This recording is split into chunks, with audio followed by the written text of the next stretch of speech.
Pronto, agora. Sim, então, estava falando de que esse ano a gente vai, por terceira vez consecutiva, temos um workshop do programa de pós-graduação, é um workshop internacional. Geralmente, nos últimos 2 anos, não sei o primeiro ano, porque eu não estive, Rafael, foi também em outubro. Não, a primeira vez que foi oferecida foi em final de julho, início de julho. Então foi dia 30 de junho e dia 1 de julho. A primeira vez. Aí a segunda foi em outubro e agora vai ficar sendo em outubro, que casa com o nosso processo seletivo. É uma forma das pessoas conhecerem que o nosso programa e aí já ter a oportunidade de se inscrever no nosso processo seletivo.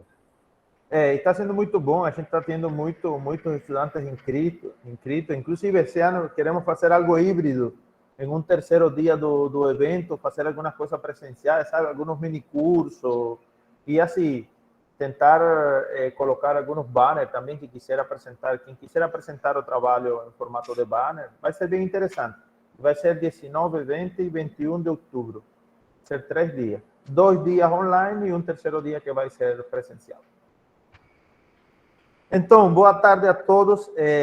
Antes de começar, queria agradecer ao professor Glauber por aceitar nosso convite de participar, de ser mais nosso terceiro palestrante desse semestre aqui em nosso colóquio da pós-graduação. Professor, muito obrigado por aceitar nosso convite.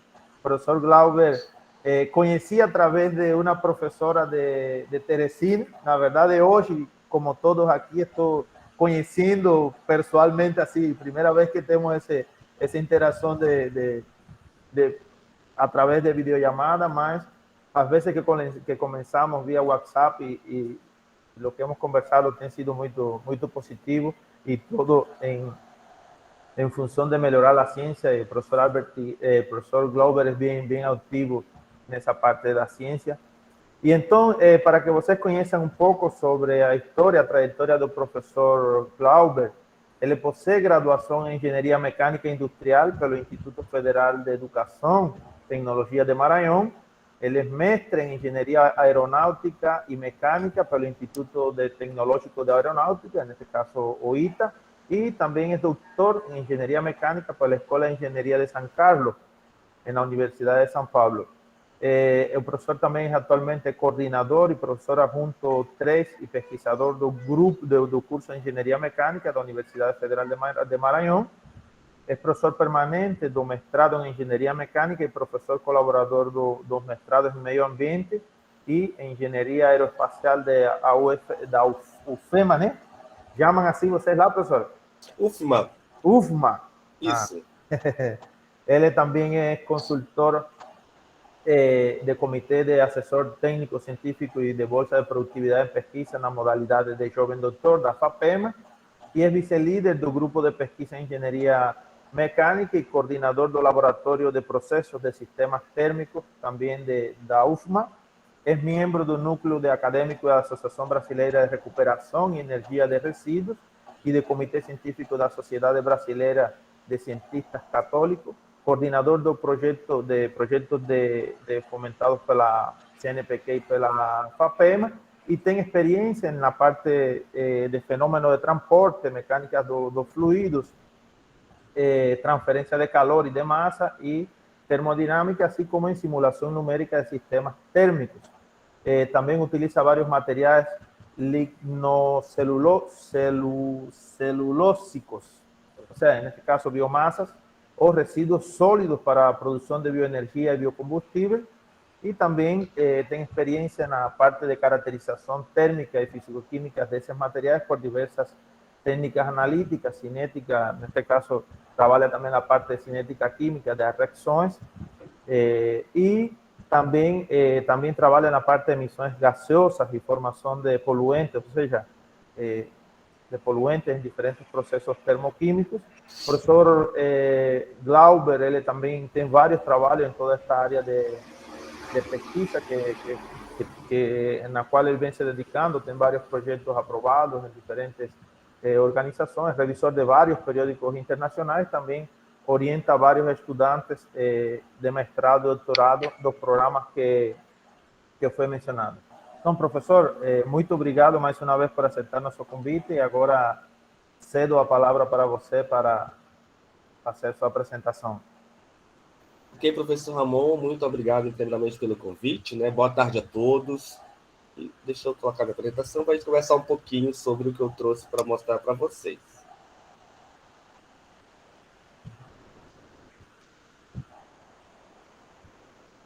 Se você já vê a minha tela. Ainda não. Agora? Agora vai, sim. Já tá. Bom, modo tela cheia, né? Pronto, sim, pronto. Então, o tema que eu trouxe para a gente conversar um pouco hoje, nessa palestra, nessa conversa, foi aí, né, a utilização de técnicas termoanalíticas para caracterização de biomassas regionais, ou seja, e posterior aplicação em processos termoquímicos, né? Meu nome é Glauber Cruz, como foi dito, eu sou professor do Departamento de Engenharia Mecânica da Universidade Federal do Maranhão, a qual eu sou o atual coordenador desse departamento, e também professor permanente do programa de pós-graduação em Engenharia Mecânica do Instituto Federal do Maranhão. Nós, né, como vocês e nós aqui do Maranhão, estamos aí no Nordeste, né, Maranhão e Pernambuco, estados do Nordeste, que nós somos ricos em uma diversidade muito grande de espécies, né, vegetais, animais, por aí. E aí nós vamos nos ater um pouquinho para falar de algumas espécies vegetais que podem serem transformadas em energia, né? E aqui já é bom frisar que nós não competimos com a indústria alimentícia. O que nós utilizamos de matéria-prima são resíduos. Aquilo que seria lixo, né, que seria descartado em qualquer lugar, dessa forma poluindo o meio ambiente, e aí a gente pensa de transformar esses resíduos, que seriam lixos, descartados em locais inapropriados, para a geração de energia. Então, é a famosa economia circular, né? Quando se pega e tudo se transforma, e a gente costuma dizer hoje em dia que os países que têm um poder energético, talvez até mais que o bélico, daqui a alguns anos vão ter um maior domínio, ou né, um maior mando mundial.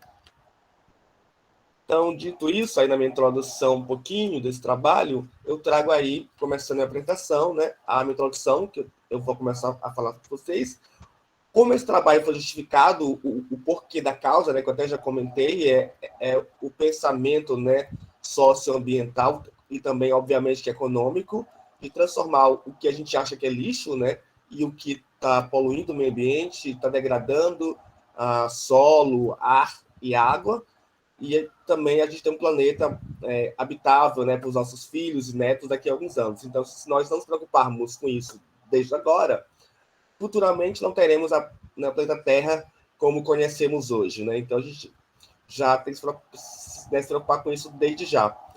Então, dentro dessa preocupação, surge a ideia dessas pesquisas que é feita pelo meu grupo de trabalho, e isso começou com o meu doutorado, né? De utilizar resíduos para a geração de energia. E também, com certeza, né, objetivos que nós utilizamos para montar essa apresentação e também montar as pesquisas que estão sendo feitas no nosso grupo de trabalho.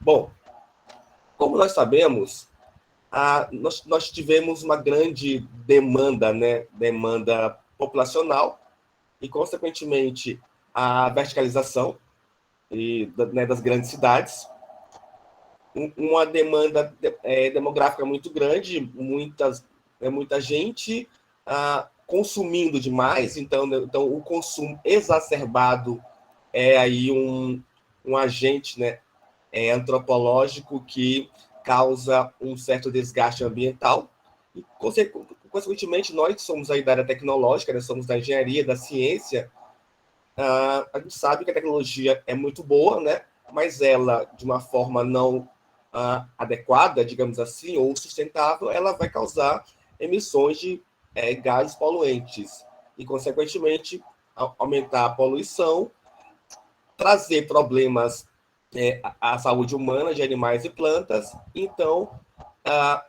o progresso, né, a tecnologia de uma maneira desordenada, ela também traz alguns malefícios.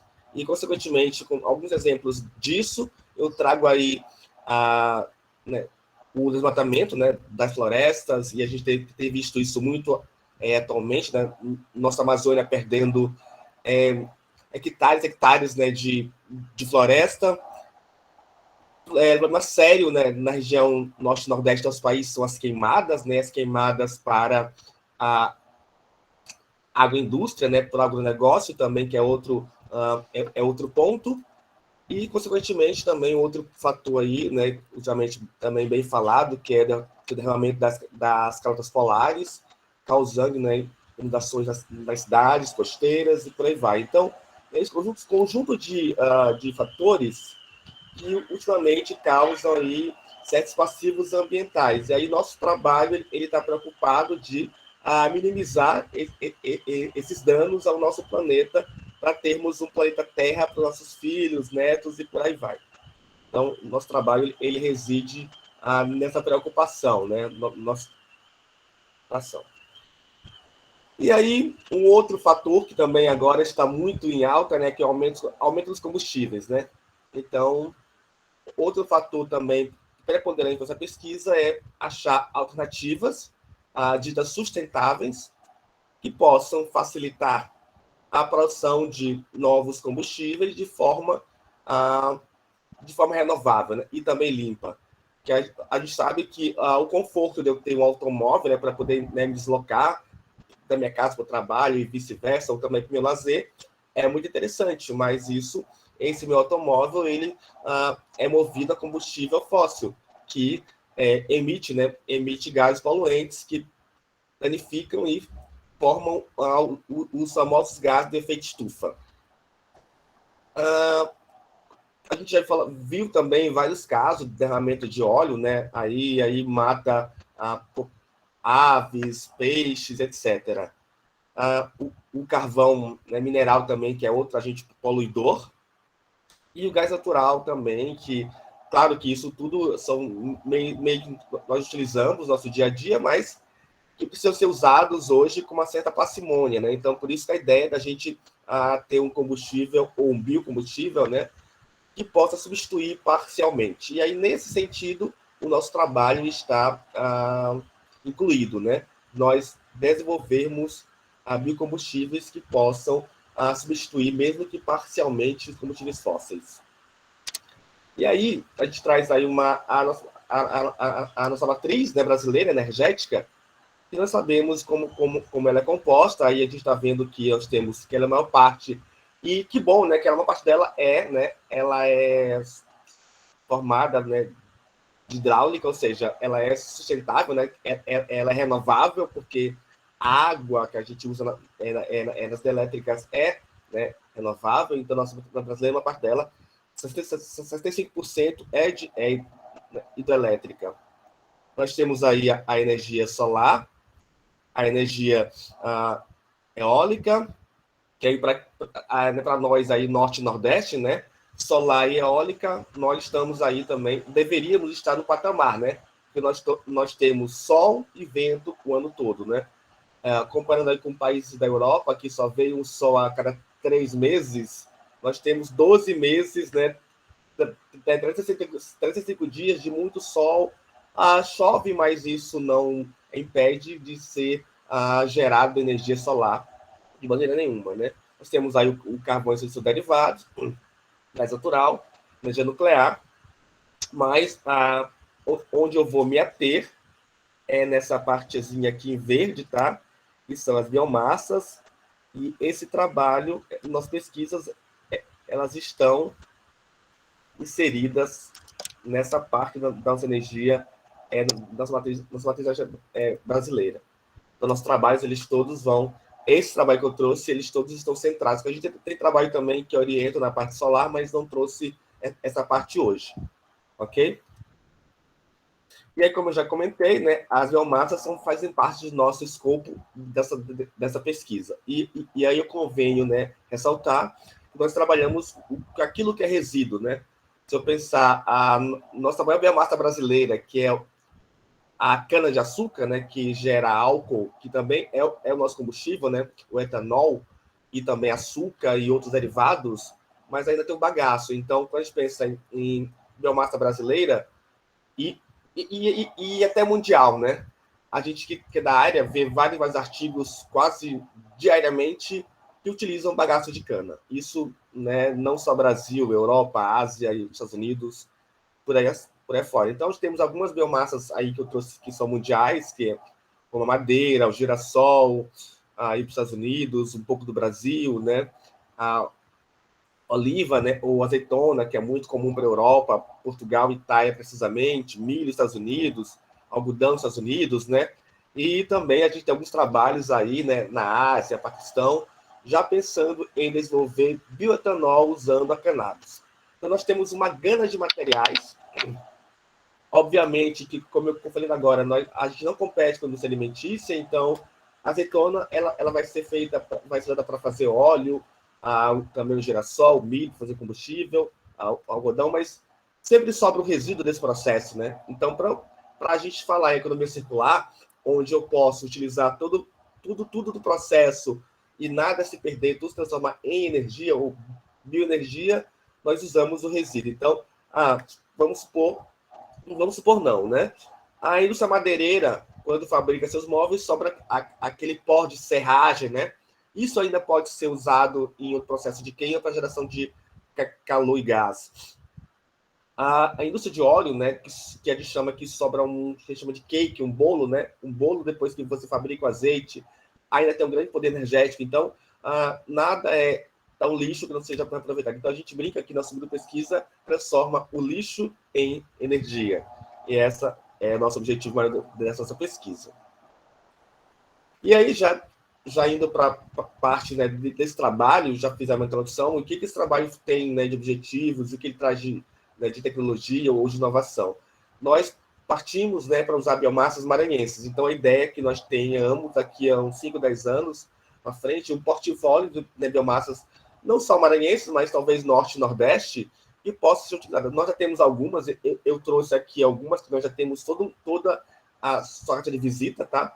Algumas estão ainda em estudo para alunos de graduação, de mestrado e doutorado também. E a gente faz aí a nossa identidade do material. Então, a gente estuda todas as propriedades necessárias para que esse material possa ser dito que ele é um biocombustível. Então, a gente faz aí a análise térmica, né, que é o tema da minha conversa com vocês, que vocês talvez já conhecem a técnica, mas talvez não aplicada, né, para biomassas, né, ou biomateriais, ou materiais lignocelulósicos.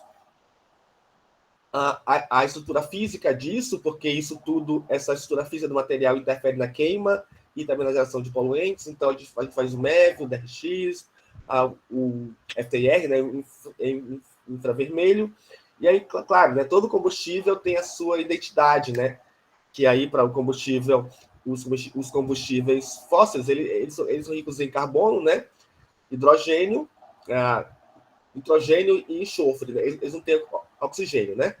Mas a biomassa já tem oxigênio, que é um elemento que vai facilitar a queima no processo térmico que eu for escolher. Então, a gente tem a análise elementar, que seria conhecer esses teores, né? Que é o CHNOS, daqui a pouco eu falo mais sobre isso. A análise imediata também, que vai me facilitar entender o quanto o material tem de umidade, o quanto que ele vai gerar de cinzas, o quanto que ele tem de matérias voláteis, que vão ajudar também no processo de combustão, ou de pirólise, ou outro processo térmico que eu vou escolher. Todo material que for dito biocombustível tem aí o seu poder calorífico superior e inferior, que é que diz, né, para mim, o quanto esse material é energético. E o EDS, que você também deve conhecer, que é atrelado ao MEV, é uma técnica que me diz, que me quantifica, né, ou qualifica outros materiais que não estejam na composição elementar. Mas daqui a pouco a gente conversa com isso com mais calma. Isso aqui é só uma introdução, né? Eu trouxe alguma coisa, né, de formação teórica só para a gente entender, né? Mas também não vou me ater muito, porque a minha ideia é que me atenha nos resultados e a gente possa discutir isso com mais afinco. Então, como eu falei, esses materiais que serão aplicados como biocombustíveis, como biomassa, combustíveis, aí a gente pode pensar eles na forma sólida, líquida, né, ou gasosa. Então, a gente depende do processo que eu utilizar e o que eu quero formar, eu posso ter uma biomassa específica para esse processo. Então, eu preciso conhecer, né, o meu material do ponto de vista de teor de umidade, e a gente faz uma análise tanto em base seca quanto base úmida, usando esses cálculos também, claro, isso é medido também em equipamentos específicos. Os materiais voláteis, que é o quanto de Matérias que podem ser condensáveis ou não condensáveis, que o material libera no processo de queima. O carbono fixo, e vocês talvez já tenham ouvido isso como biocarvão, ou biochar, biocoal, dependendo, né, da aplicação, mas depois que eu tiro a umidade, né, que eu vaporizo meu material e devolatilizo, ou seja, esses gases aí voláteis que vão ajudar no processo de queima, né, que eles vão ajudar a melhorar a minha queima, que vão ajudar a minha combustão ser mais reativa. Então eu tenho aí o carbono fixo, que é o carvão, né? Se eu pensar na madeira que eu compro no mercado, no carvão que eu compro no mercado, que é o carvão vegetal, ele já passou o processo de devolatilização, né? Devolatilização e evaporação, né? Ou vaporização. E o teor de cinza, que aí seria dessas propriedades, aí duas não são muito favoráveis, né? Então, o meu material não pode ter muita umidade. Então, a umidade tem uma umidade aí que é aceitável, porque muita umidade no meu material ele prejudica a minha queima, né? A baixa temperatura do meu processo, isso aí para os engenheiros, né? Isso interfere na troca de calor, né? Então, tanto por condução quanto por convecção e também na radiação, tá? E o teor de cinzas, porque as cinzas dos materiais, elas detêm, né? Ou elas depositam os inorgânicos, né? Que não queimam a uma temperatura até 800 mil graus e ficam nas cinzas. E isso também pode afetar as minhas partes metálicas, né? Dos meus fornos, caldeiros, etc. Ok? Como eu falei, né, que a gente aplica esses materiais em processos de termoconversão ou termoquímicos para geração de energia. Então, eu trouxe aí, né, as duas rodas principais, né, que nós utilizamos para a geração de energia, que é a rota termoquímica, que é a rota que eu vou meter mais, que é a minha praia, e a rota bioquímica, né, que não é muito a minha praia, porque eu trabalho mais na rota daqui, conheço um pouquinho da rota, né, bioquímica, mas não tenho nenhum trabalho publicado nessa área, assim. Eu tenho até colaborações, mas não tenho nada aqui nessa rota de lá. Mas a rota aqui, na rota em vermelho, eu passeio, né, digamos assim, com mais liberdade. Então, a famosa combustão, que vocês já têm uma noção do que é a combustão, né, que é a queima direta de material, e aí você tem, né, a biomassa como nosso, né, oxidante, ou como, né, na verdade, o ar, né, como oxidante, e a biomassa como componente. A oxicombustão seria uma nova vertente da combustão, que aí é uma atmosfera que nós substituímos, né, do ar o nitrogênio com dióxido de carbono. E aí essa rota ela veio para ser promissora, porque esse CO2 da combustão ele é dito que é uma emissão neutra, porque esse CO2 que é gerado no processo de combustão, ele é passivo do ciclo do carbono, então esse CO2 ele seria uma emissão não poluente, digamos assim. Então, e nessa rota aí, combustão e oxicombustão, eu gero calor, né, e energia elétrica. Na outra rota que virou aí, digamos que é agora da pesquisa nessa área, ela é a VEDET, está todo mundo pesquisando pirólise, então se você abrir as revistas de área específica de biomassa, de biocombustível, por exemplo, a FIO, a Biomass e por aí vai, a Energy e outras mais famosas da área, está todo mundo publicando pirólise, de tudo que vocês possam imaginar, né? A pirólise também, agora também tem a copirólise, né, que seria a blend, a mistura de material, é uma biomassa com carvão, e aí vai um plástico com uma biomassa, e aí tem vários materiais. A pirólise também, como agora eu comentei, né? Você pode gerar um biocarvão, um bióleo ou gás combustíveis. Nesses gás combustíveis também são esse bióleo, né? Ou biodiesel também é feito via pirólise, ou a gente também já tem trabalhos aí que foram obtidos, né? O bioquerosene de aviação, obviamente, via pirólise. A gente sabe que para biodiesel, né, o processo mais comum é o transesterificação, né? que nós conhecemos aí muitos anos atrás.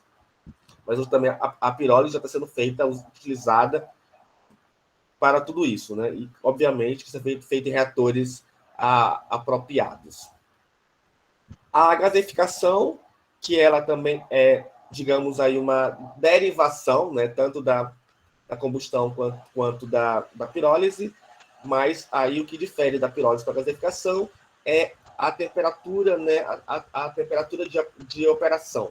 Então, se enquanto a pirólise eu possa chegar a 400 graus Celsius, 600 graus Celsius, na gaseificação eu não passo 500 graus Celsius, porque eu quero produzir alguns gases de síntese, como, por exemplo, o metano, né, que aí, ou o biometano, que ainda é um gás combustível com alto poder calorífico. Então, isso realmente também.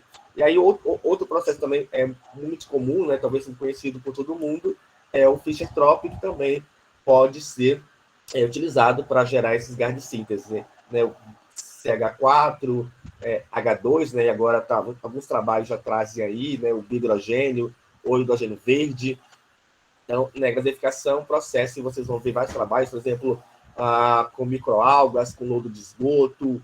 Então, tem muito trabalho sendo produzido através desses processos aí mundo afora. E tudo isso também é para a rota de transportes. E como eu comentei, né, como combustível lá nas alturas, então se você consegue produzir o combustível através de um processo, isso que eu estou falando aqui, aí você realmente, né, isso, né, ajuda, né, digamos que reduzir a emissão de gases produzidos por combustíveis fósseis, né? Então, essa é uma vertente muito interessante, atualmente utilizado, e nós estamos tentando, aí, não só nós, né? Mas o mundo todo está com esse objetivo. A outra rota que eu comentei, né, que é a rota aqui que está em verde, que é uma rota mais bioquímica, que não é muito a minha praia, eu conheço um pouco dela, mas não uso. Mas, assim, o mais comum dessa rota, né, é a digestão anaeróbica também, que produz o biohidrogênio, né? Também o biogás, o metano, essa rota. E a hidrólise, né? A hidrólise pode ser a hidrólise tanto biológica, usando enzimas, ou hidrólise química, né? Usando alguns ácidos e bases para processo de fermentação. E também a gente tem alguns trabalhos que utilizam hidrólise de bagaço de cana para o bioetanol, né? E isso aí a gente tem como resultado processos fermentativos e no futuro aí dá o bioetanol, que você já deve ter ouvido, né? Etanol de segunda geração, terceira geração, de bagaço de cana e outras biomassas, né? Como eu estou comentando agora há pouco, a gente já tem estudos aí no Paquistão e na Ásia sobre utilizar cannabis, né, para um bioetanol. Então, mais ou menos, essas são as rotas mais utilizadas para a fabricação de processos de biocombustíveis, né? Aí vocês viram que a gente tem combustíveis sólidos, líquidos e gasosos, né? Essas rotas nos possibilitam a nós chegarmos nesses produtos, né, finais. E nós trabalhamos aqui nós trabalhamos basicamente com os dois processos. Eu trouxe, né, sobre os processos, combustão e pirólise, mas nós temos alguns trabalhos com gasificação e também com oxicombustão. Mas eu não trouxe hoje, porque ficaria algo muito extenso para ser falado no tempo que nós temos. Mas a combustão aí tem um conceito mais formal, que você já conhece, né? Isso a gente conhece combustão lá desde o ensino fundamental, eu acho, a gente fala sobre combustão, sobre queima, né? Então, a combustão aí, falando, tá aí o conceito dele, a gente tem aí, é dito, né, uma sequência de reações exotérmicas complexas, e está escrito são processos que são oxidativos, ou seja, né, liberação de oxigênio e outros entre o combustível, que nesse caso o combustível, o biocombustível é nossas biomassas, outros resíduos que aplicam no processo, e nesse caso, para a combustão, a gente quer um ambiente que seja rico em oxigênio, né? Ou oxigênio do próprio ambiente, que eu posso capturar no meu reator, ou eu utilizo aí para nós que somos laboratório, nós utilizamos, né, o gás cilindro, né, que é um gás mais puro E aí a gente pode, quando for publicar isso, a gente tem aí uma segurança que o meu gás é puro, que ele não veio com partículas estranhas, né, do ar que me rodeia. Então, nós trabalhamos com oxigênio, né, ou outro gás, né, mas mesmo gás de laboratório, de cilindro. E essa reação, ela me libera calor, né, obviamente, e forma produtos, como aí tá esse esqueminha aí, né, que eu coloquei, para mostrar o combustível entrando, né, e também o ar. Então, o ar que a gente trabalha, aí cilindro tem essa composição, né, 20% de O2 e 79% de N2. Então, e quando eu digo que a gente faz aquela a oxicombustão, quando eu troco essa atmosfera aqui de nitrogênio do meu ar, aí eu coloco aqui 80% de CO2, né, e 20% de oxigênio. Aí, então, eu já mudo o processo, porque eu já vou ter outra formação de compostos, né? Então, esse CO2 formado na oxicombustão, ele já não é mais tão poluente assim, né? Ele já faz parte do processo do carbono, como tem agora. Então, já ajuda, né, a ter suas propriedades melhoradas, né? Mas, assim, a oxicombustão, ela não foi muito para frente, né? Aos trabalhos de 2015 para cá, que acho que de 2015, 2014, foi uma febre de oxicombustão no mundo, mas aí deu uma parada. Aí, de 2018 para cá, a Pyrolis, né, ganhou febre, né, virou febre. Aqui embaixo nós temos a reação aí de combustão, né, de uma combustão genérica, de uma biomassa. Então, há uma biomassa padrão que tenha nessa composição carbono, hidrogênio, oxigênio e enxofre, e queimada sobre uma atmosfera de oxigênio e nitrogênio, obedece essa equação padrão, né? Dando aí como produtos dióxido de carbono, vapor de água, né? Óxido de nitrogênio, dióxido de enxofre e nitrogênio. Aí, fazendo aí, né, essas continhas aí, para balancear essa equação, nós temos esses dois sistemas, né, que são resolvidos, basicamente, e nós temos aí, onde esses índices aí, A, B, C, D, E, eles são calculados o percentual do meu carbono que eu meço por análise elementar e pelo peso atômico dele. Aí sim eu faço para, né, o hidrogênio, oxigênio, o nitrogênio e enxofre, tá? Na frente eu mostro isso com mais detalhes. Outro em processo também que ele é similar, né, à combustão, mas aí para vocês que é a nossa vedete do momento, a pirólise, que aí esse processo é um processo que ele é feito em uma atmosfera inerte. Então, o meu processo ele precisa realmente ser assegurado que eu não estou tendo uma contaminação com ar, nem ar ambiente, né, e nem ar do próprio gás. Então, a gente trabalha isso com ou nitrogênio, ou argônio, algum gás inerte, né? Como a gente usa uma quantidade muito grande de gás, então não seria muito interessante usar argônio, porque fica muito caro o processo. Então, a gente trabalha com nitrogênio, se ainda mais barato. Mas a reação que acontece nele é quase similar à combustão, tá? Só que o ambiente aqui é inerte. E aqui também, claro, que a temperatura da pirólise ela é menor. Enquanto aí eu trabalhei com quase 800 mil graus, 800 mil graus na combustão, aqui eu não passo 600 graus na pirólise. Aí nós temos aí alguns eventos, né, térmicos que acontecem. Alguns eventos que acontecem no processo de termoconversão. Aqui eu coloquei biomassa, mas também pode ser de um carvão. Então ele é genérico, mas eu coloquei biomassa porque é o tema da nossa conversa, né? Então, nós temos aí à medida que a temperatura do processo vai aumentando, eu tenho aí uma fração de perda de massa, né? E aí a gente tem aí de 0 a 1000 graus, né? E de 0 a conversão total. Então, cada processo desse. Aí no início, em torno de 200 graus, em torno de 150 graus, 100 graus, um pouquinho, a gente tem a evaporação. A evaporação ela acontece logo no início, né, do processo, logo que começa até um pouco depois, né? Em torno de 110, 120 graus. Logo depois desse processo, entre 203 graus Celsius, eu tenho a liberação de alguns voláteis. Né? Lembra que eu falei no começo que esses voláteis eram gases condensáveis e gases também não condensáveis, tipo CO, H2, CO2 e CH4. E aí, claro que a formação de alcatrão, que alcatrão é um material condensável, né? Ele é um material escuro, pegajoso, meio oleoso também, tá? E aí o char, né? Ou o biochar, e já o processo após, né, a volatilização desse material e evaporação. No ponto 3 aí, em torno até um pouco abaixo de 106 graus Celsius, e depois que ele libera voláteis, eu tenho aí o início da ignição dos voláteis, né? Eles realmente começam a entrar em ignição.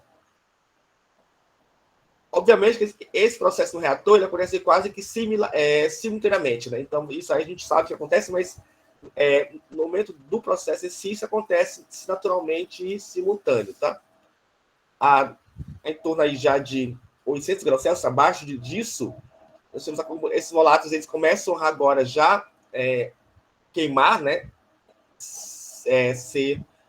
Entrar em combustão e, consequentemente, acelera o processo, né? Melhora esse processo quanto a sua reatividade. Lá em torno de a temperatura em torno abaixo de 800 graus, 810, 820 graus, a extinção da chama, né? Porque aí você já queimou o seu material, porque já extinguiu os voláteis, já queimou, e aí você agora tem só o seu carbono fixo, né? Ou o seu biochar. E no último ponto, acima de 900 graus Celsius, você tem a combustão do seu char, né? E aí você realmente vai processo que eu falei agora, que é a produção de cinzas, né? Onde nela está depositado todos os inorgânicos, os metais que não são queimados até abaixo de 1000 graus. Bom, dito tudo isso, vamos agora falar um pouco dos métodos, né, que nós utilizamos, né, para montar os nossos resultados, né? Bom, né, para quem estava curioso, a gente traz aí algumas biomassas que são regionais, né, que são maranhenses, propriamente ditas, né, ou mesmo nacionais, né. Essas que estão destacadas em vermelho são as que eu trouxe para mostrar para vocês.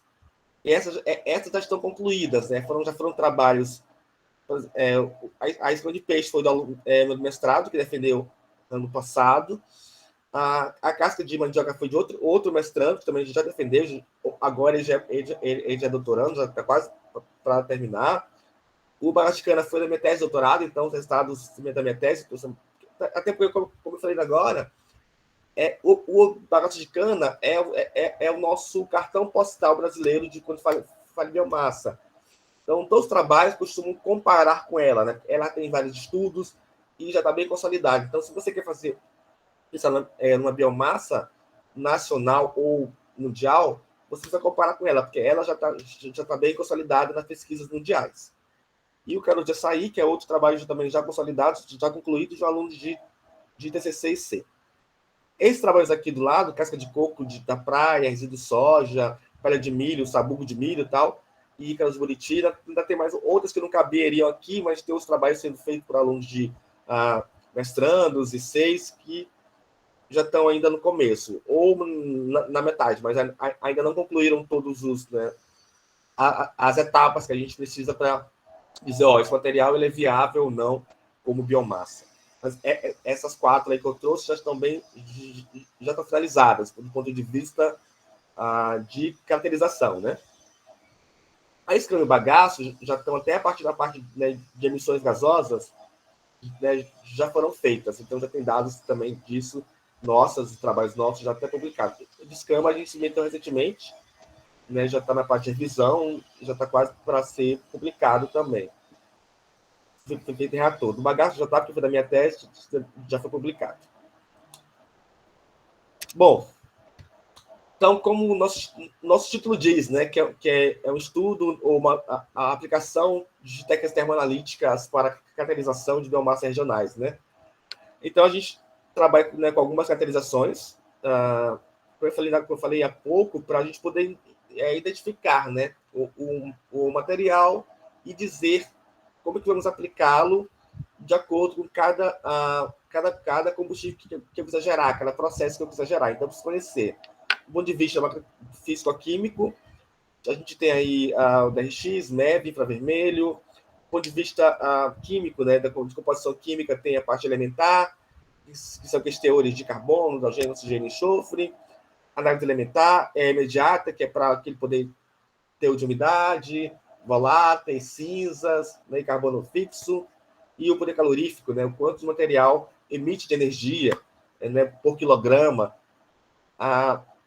Essa parte também eu não trago aqui nessa publicação, mas nós temos alguns dados, né, de após queima no reator, tanto para pirólise quanto para combustão, como cada biomassa dessa se comporta do ponto de vista de emissões. Eu tenho dados desse da minha tese, mas eu não trouxe para bagaço de cana, eu tenho a massa que eu utilizei, e também para esquema de peixe. Mas em outro momento a gente conversa só sobre isso, porque também realmente isso é um assunto bem extenso, e aí não caberia. E aí, seria o título aí, né, da nossa palestra também, que é a análise térmica, né? Que vocês devem conhecer, né? Todas as curvas TGs, ETGs, ETA e DC, mas talvez não a aplicação para biomassa. Talvez não sei se alguém trabalha com isso aqui, mas porque esse processo ele te dá aí uma prévia, digamos assim, né? De um processo térmico real. Então, se eu colocar a minha amostra numa TG, eu consigo simular tanto para combustão, porque eu vou mudar, né, a atmosfera para pirólise e oxocombustão. Então, eu consigo prever todas as etapas que o material vai passar do processo térmico real. Então, a gente usa essa técnica para, antes de usar no DTF, que é o processo térmico, digamos, de bancada, né, mas seria um ponto de vista mais real, eu posso ter uma ideia de como o meu material se comportará quando eu aplico no meu reator. Essa parte também do reator, eu não trago ela aqui, porque eu também achei que ia ficar muito extenso, então não trouxe, mas a gente faz os processos que eu faço em TG, aí depois eu confirmo no processo real, né? A gente tem o DTF, que é a tradução dele, que é o Drop Tube Furnace, que é um reator de queima em queda, né? O queima livre, ou material pulverizado. E nele eu faço a combustão, a pirólise, a gasificação, a oxocombustão, e com isso eu consigo prever as minhas reações químicas, né? Que aí a gente tem um sistema no reator que a gente utilizava, que eu posso ter um equipamento que, à medida que a queima vai acontecendo, ele vai analisando as emissões de CO, CO2, SO2, NO. E claro que aí, nesse caso, o meu O2, ele funciona como um termômetro do processo, né? Se aumenta, se consome, aí eu consigo ver o quanto que meu processo no reator está sendo feito de uma maneira correta. Então, esse seria o sistema aí que a gente tem, né, do forno, e aí tem o esquema, aí eu trago o esquemático dele, a gente consegue controlar, né, essas coisas, e esse sistema aqui é o sistema de limpeza dos gases antes de entrar no lançador de gases. Eu até tirei a foto do lançador de gases, mas que eu trouxe mesmo só para a gente ter uma noção do que acontece, porque, na verdade, como eu não me atenho muito nisso, aí eu não quis trazer mais detalhes, tá? Bom, todas essas técnicas que a gente utilizou para fazer toda essa carta de visita das amostras, para montar aí o nosso portfólio de biomassas maranhenses ou regionais, e dizer qual se aplica em processo X ou Y, nós temos aí condições, né, condições experimentais. Por exemplo, no DTF eu tenho uma temperatura de 1000 graus, uma taxa de aquecimento de 20 graus por minuto, o quanto de gás que eu coloco na entrada, e para cada análise dessa, a gente tem as condições experimentais, que vocês aí, quem é laboratorial, conhece isso aí também tanto quanto eu. Então, claro que a gente tem condições para cada análise, para que a análise seja feita de uma maneira bem precisa, né? E quem venha no futuro consiga reproduzir seu trabalho, né? Óbvio, né, que até você mesmo, né, conseguir reproduzir isso, e no futuro, quem vier, pega seu trabalho de mestrado, doutorado, ele consegue reproduzir o que você fez, né, de acordo com a necessidade. Só um momento, por favor.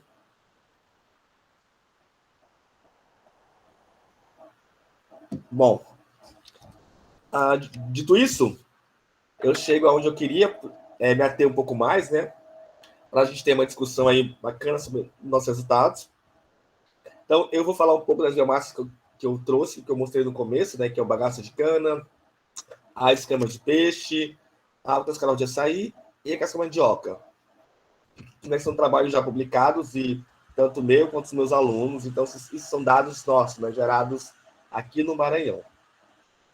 Então, para as biomassas, aí, a gente, como eu falei, né, para que ela seja dita um biocombustível, tanto sólido, líquido ou gasoso, ela precisa ter aí a sua identidade. Por isso a gente faz a famosa análise elementar. São os teores de carbono, nitrogênio, enxofre e oxigênio. Ele é feito por diferença em 100%. Né? O teor de umidade, cinzas, os voláteis, que eu acabei não colocando aqui, mas eu falarei mais na frente, e o carbono fixo. E aí, com isso, eu consigo manter aí a minha fórmula química. Então, a gente tem aí, nesse caso, a gente tem aí extremos, né? A escama de peixe, ela tem um teor inferior de carbono, né? Só 20% de carbono. De carbono, em comparação com o bagaço e o açaí, o açaí, que tem mais de 40% disso. A casca de mandioca também não tem um teor de carbono muito grande, mas está dentro do que a literatura preconiza, né? Que, né, de 20% a 50% de carbono é interessante até para, no caso da escama, como tem menos carbono que a biomassa, talvez ela não seja usada para o processo de combustão, mas talvez de pirólise, de oxocombustão. Então, você tem que fazer uma análise mais específica para dizer quando usar, né, material X e processo Y. Todas aí têm teores, né, de hidrogênio dentro do esperado, que é de 5 a 3 a 10%, 5 a 10%. O nitrogênio, ele vai se juntar, né, com o oxigênio e produzir aqueles poluentes, né? O óxido de nitrogênio, os dióxidos, que são poluentes. Então, esse aqui realmente não é muito interessante, tem um teor muito grande. A literatura diz que aí o teor aceitável é em torno de 10% de nitrogênio nas biomassas, então nossas biomassas estão dentro, né? O enxofre também vai se juntar com o oxigênio, formar os óxidos de nitrogênio e tal. Óxido de enxofre também não é interessante. Mas as câmaras apresentaram 0,79%. A literatura diz que até 1% é aceitável, né? Teor de enxofre nas biomassas. As demais não apresentaram teores, ou não tiveram, ou não estão dentro da quantificação, né? Também que a gente mediu, traz. O oxigênio está dentro do esperado, em torno de 40%, né? Até 40% de oxigênio. Lembrando que ele vai se juntar, né, com a atmosfera que eu injetar. Então, se eu trabalhar com combustão, esse teor aqui vai ajudar ainda mais, porque eu vou colocar mais 79%, né? Desculpa, 21% mais de oxigênio. Então, vai ajudar na queima, vai melhorar a queima. Por isso, a combustão é um processo mais rápido, até porque eu uso uma temperatura muito mais elevada e mais direta, né? Mais simples de ser feita, né? Teor de umidade das biomassas estão todas dentro do aceitável. O aceitável até 30%, 40%, né, nessa faixa de que a biomassa muito úmida, como eu falei agora há pouco, ela pode prejudicar. E teores também de cinzas. Cinzas também está dentro do aceitável, das biomassas, que é em torno de 20%. Mas tem biomassa que dá muito mais que isso, né? Então, realmente, a gente precisa escolher. E quanto mais cinzas, depende do carvão, por exemplo, o carvão brasileiro, ele tem em torno de 40% de cinza, é muita cinza de carvão. Na cinza do carvão vem muitos minerais e metais indesejáveis que não. E aí, se você pensar, alguns vão para outras indústrias, sei lá, cementícia, e algumas também biomassas, como a escama, por exemplo, que tem uma cinza rica em cálcio, magnésio, que pode condicionar um solo para um novo plantio. Então, você tem que analisar cada item desse para poder, né, descarta ou não. Talvez não dê para combustão, a pirólise, mas eu posso, a cinza disso vai por outro processo, né, para fazer tijolos, telhas, e o processo não pode, tem que ser cíclico, né? Nada se perdiz, já que você... Mas aí a gente já tem uma noção, né, do que, onde aplicar ou não.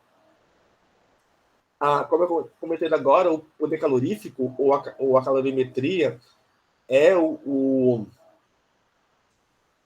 cartão de energia, né? O poder que essa biomassa tem para gerar calor, gás, né, para gerar potência. Então, as biomassas estão... As biomassas, elas têm aí em torno de 10 a 25%, nesse extremo aí de 20 e pouco por cento, 22, 25%, são aquelas mais oleaginosas, por exemplo, a girassol, canola, a tucumã, outras, né, mais oleaginosas chegam a 25%, 25, 23% de poder calorífico superior, né? Medindo isso em uma bomba calorimétrica. Nossas biomassas estão dentro do aceitável, né? Aí, destaque para os caroços de açaí, né, que tem aí uma coisa, maior poder calorífico, aquela ponteirinha que eu estou enxergando, maior poder calorífico, né, em torno de 20, quase 20%. Isso aqui porque você sabe que o caroço de açaí a gente coloca ele quase inteiro, né, tritura, então dentro dele ele tem uma amêndoazinha, que é, olha, que é gordurosa, e também é um processo, é um material muito fibroso, né? Assim como a raça de cana. Então, esse poder calorífico tão elevado, assim, quase 20%, se deve a essa amendoazinha que dentro do caroço ainda tem, tá? Como a gente triturou tudo junto, a gente acha que esse poder, a gente afirma que é por isso. Não acha, a gente afirma. Aí, claro que a escama é outro extremo, porque ela também tem um maior teor de oxigênio, você pode ver aqui pela equação, né? Mas esse aqui foi medido na balança, na bomba calorimétrica, tá? Esse é o teórico, que é usado essa equação aqui do PCS. Mas por que a escama deu, né? O menor valor? Porque ela tem menos carbono e mais oxigênio. Então, essa combinação faz com que ela tenha o menor poder calorífico. As demais estão todas na mesma faixa, ali, muito próximas. Então, por isso que elas estão daí nessa faixa, tá? Então, mais ou menos, a explicação é essa. E o poder calorífico inferior, ele é só medido teoricamente, tá? Não tem como medi-lo de forma experimental, não temos esse fundamento. Também só faz o poder calorífico superior. Bom, e aí, essa aqui é a parte do trabalho que está aí no título, né, da apresentação, que era analisar, como eu falei agora, né, por que a gente quer... essas curvas TGs, elas conseguem predizer o processo técnico real que eu vou aplicar, né, no meu reator. Então, eu tenho já uma noção como é que o material vai se comportar à medida que eu aumento a temperatura. Lembra que eu mostrei uma figura onde tem vários eventos acontecendo simultaneamente no processo?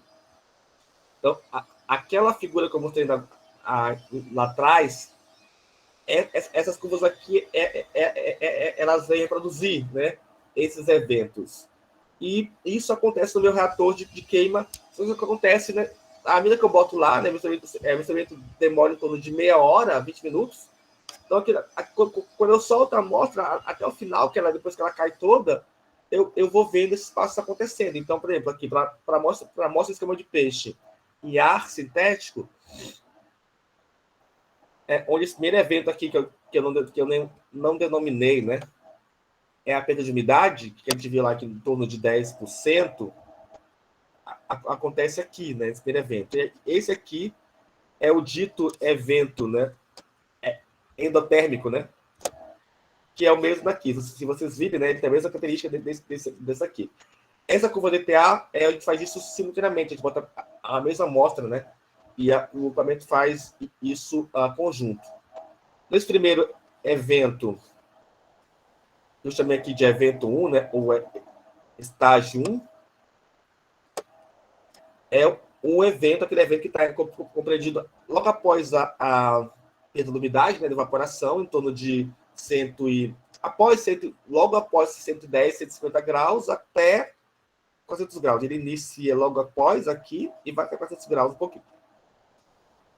Esse evento aqui, vocês percebem que é um evento que tem esse pico, né, mais alongado aí, bem longo. Isso aqui a gente chama que essa região é a região de máxima taxa de perda de massa, ou seja, a máxima queima, né, onde acontece a queima máxima. E aí, se vocês virem a DTA, esse pico para cima, né, mais alongado também, é um evento exotérmico, né? Que a gente, todos os eventos para cima, a gente denomina de exotérmico e por conversão para baixo, endotérmico. Então, nessa região, que como a esponja de peixe ela não é dita que ela é um material muito como a biomassa, né? Que é um material mais orgânico, né? Ligando celulósico, mas a gente essa etapa 1, a gente denomina ela como perda de matéria orgânica que tem na escova de peixe. E na etapa 2, ela elimina todos os inorgânicos. E aqui tem cálcio, né, colágeno, né, porque aí a gente, se extrair colágeno, escama você vai extrair na faixa de temperatura, né, 400 a 500, 600 graus, 600 e poucos graus, faixa, então colágeno, cálcio, contrapartida também, eliminado aqui nessa faixa. Então, ela é eliminada tanto como também na forma de voláteis, né? E aí, no final, fica o teor de cinzas, que é em torno de 25%, nesse caso aqui, deu quase 25% de perda. Lá a gente achou, né, em torno de 15%, né? Aqui, quase 25% de perda de material. Na verdade, é isso mesmo. Então, mas dentro aí. E aí, nessa cinza tem vários elementos, que a gente até te trouxe alguns, né?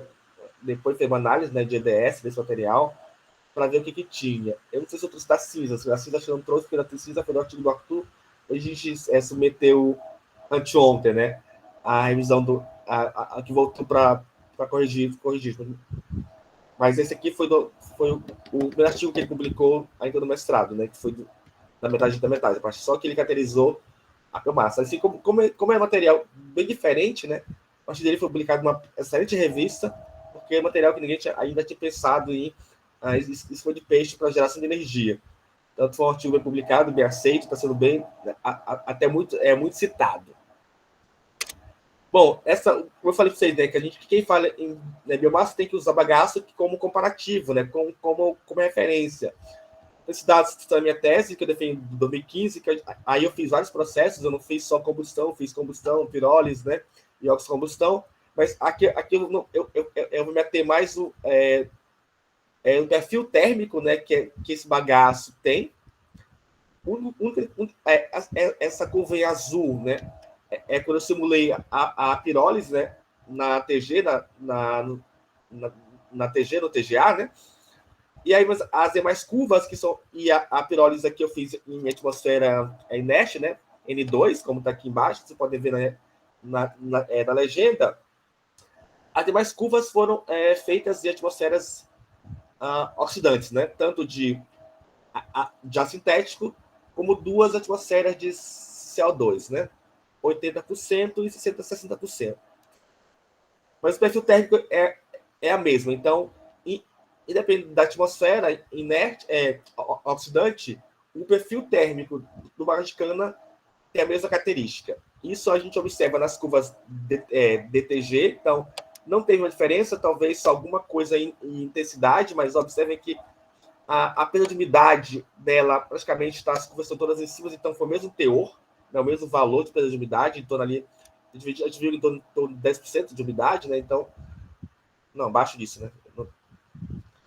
Aí, só que também o que difere, né, a curva em azul, que é a atmosfera inerte, onde o pico foi deslocado, e aí vocês conseguem ver aqui mais nitidamente na curva em azul, né? Esse ombro formado, mas ele também tem aqui esse ombrozinho.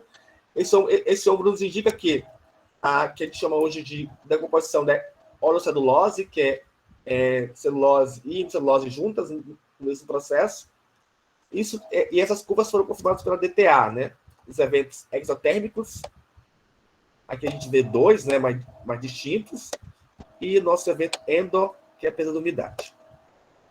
Então, essa técnica é muito interessante para um estudo preliminar de biomassa, né, quando eu quero aplicar isso em processos técnicos reais.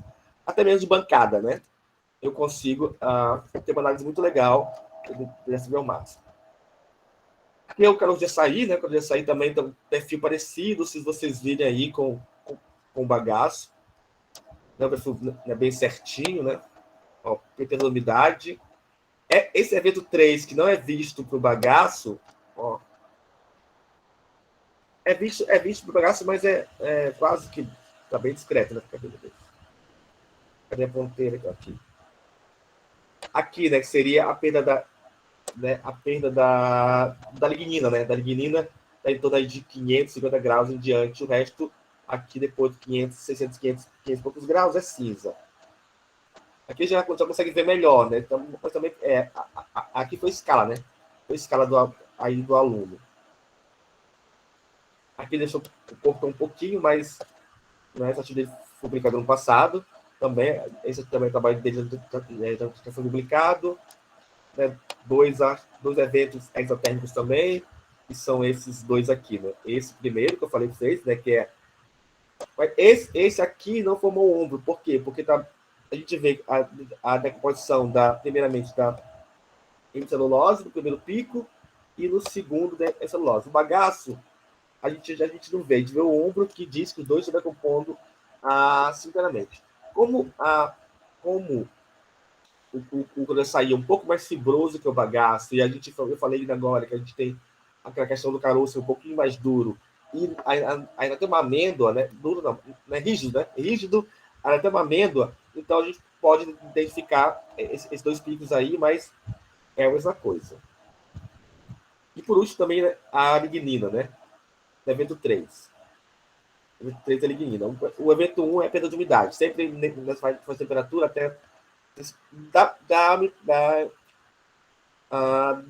do ambiente, né? Então, 25 graus, 30 graus, dependendo, né, do dia, da condição, até 150 graus, isso é tudo perda de umidade. Daí em diante, acontecem os eventos simultâneos, né? Dermatolização, daqui em diante, depois desses 500 e poucos graus, 520 graus, praticamente, né? Nesse ponto aqui, nós temos a formação aí das cinzas e do carbono fixo, né? E aqui você já confunde. As cinzas a partir daqui, né? Aqui nessa faixa, logo após a decomposição da lignina, o que fica também carbono fixo. E essa parte toda aqui, né, é a parte aqui do evento 2 e 3, nós pensarmos um evento mais geral, é a famosa devolatilização, né? Onde os voláteis estão sendo decompostos e estão ajudando aí na queima do meu material. Esse trabalho aqui também já foi publicado em 2020, do mestrado, onde ele usa as cascas de mandioca. E aqui ele faz né, 2 atmosferas, tanto em ar sintético, que é a curva em preto, e a curva em vermelho, que é a curva da atmosfera em nitrogênio, simulando aí pirólise e combustão efetivamente, né? A mesma coisa, né? O perfil térmico não muda muito, né? Ela tem, claro que muda, porque pode deslocar a temperatura um pouco mais para frente, mais para trás, mas o perfil térmico da curva e também, como eu falei, né? Primeiro evento, perda de umidade, evento 2 e 3, devolatilização, evento após 500 e poucos graus, 510, 520 nesse caso. Observe que a temperatura pode variar um pouquinho, mas o evento está lá acontecendo para a biomassa, né? Para esquema de peixe foi um pouco diferente, porque como eu não tenho celulose na composição, eu tenho aí orgânicos e inorgânicos já muito bem definidos, então difere mais do que está saindo, né? Mas a curva praticamente, ó, que a lignina, né, está bem para a atmosfera de combustão, ela está bem nítida. Ó, observe que lá na outra amostra do açaí eu tinha picos diferentes. Aqui eu tenho esse ombro que da composição da celulose e celulose juntos, isso é em torno de 310 graus, que a literatura diz, e a gente consegue comprovar isso também. Aí, né, os teores de cinza, né, que aí a combustão quase não forma cinza, né, queima tudo, e para a pirólise realmente queima tudo, porque na pirólise a ideia não é chegar à queima completa, né? Eu paro quando o material já foi evaporado, devolatilizado, porque eu quero ficar com o carbono fixo. Então, essa é a minha ideia quando eu falo em pirólise, né? E também os gases, mas nesse caso aqui a gente está falando de combustível sólido, tá? Não é líquido. Líquido aí não seria esse processo. Bom, acho também essa ferramenta aqui que vocês também usam muito, né? Que vocês devem conhecer bastante, que é o MEV.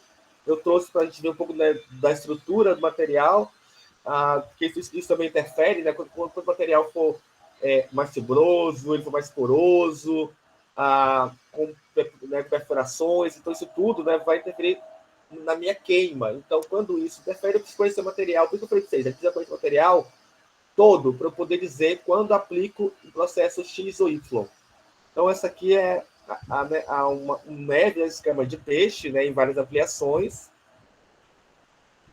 Aí, observe, né, que depois da moagem ele ficou assim cheio de né, dessas fibras, né, que foram exaltadas das escamas. Aí essa ampliação aqui é 200 vezes a letra A, de 500 vezes a letra B. E na letra C, que a impressão já foi um pouco maior, aí de 1000 vezes, nesses círculos azul, a gente acredita, né, e a gente já publicou isso, né, revista muito boa, que são cristais, né, em cima, esses pontinhos brancos são cristais de cálcio e isopatita dentro, em cima da superfície. E essas fibras aqui também soltas são fibra de colágeno, que soltaram da própria escama, tá? A gente publicou isso e também já, claro, confirmou em outros trabalhos, mas nós acreditamos que esses são colágenos, e aqui são cristais, né, tanto de cálcio quanto de isopatita, sobre a superfície da escama de peixe. Esse bagaço que foi da minha tese, mas aí eu fiz outros processos, né? Então, na letra A seria o bagaço, as formas mais natura, né? Só após lavagem, moagem e tudo. Aí, coisa que eu não falei atrás, né? Na etapa que a amostra é preparada, ela é, né, lavada para tirar todas as impurezas, a gente seca isso em estufa, depois a gente vai moer e depois peneira para chegar na granulometria que eu quero, né, que eu quero analisar, tá? Aqui a granulometria que a gente trabalhou foi em torno de 347 micrômetros, né?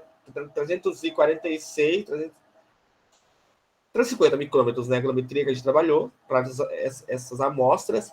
E aqui seria uma visão aí, né? Aumento de 1000 vezes para a fibra do bagaço.